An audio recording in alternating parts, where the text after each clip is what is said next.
Potensialınız var, savadınız var, amma iclasda əlini qaldırmağa qorxursan. Sizin yerinizə isə sizdən daha az bilən, amma daha cəsarətli olan qərar verir. Kimsə sizə baxanda üzünüz qızarır, ürəyinizin döyüntüsü sanki qulaqlarınıza qədər gəlib çatır. Müdürünüzün qarşısında durub öz haqqınızı tələb etməyə cəsarətiniz çatır. Sənin haqqın olan vəzifəyə sən yox, sözünü deməyi bacaran rəqibin keçmiş olur.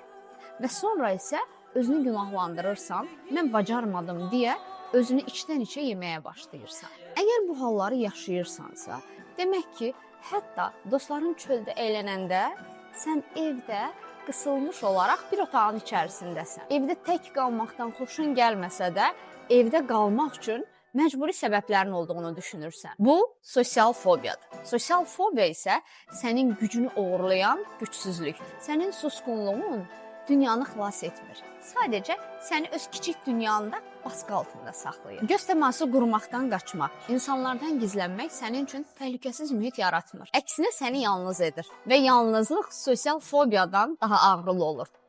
Bütün məsələlərin həlli isə yalnız psixoterapiya ilə mümkündür.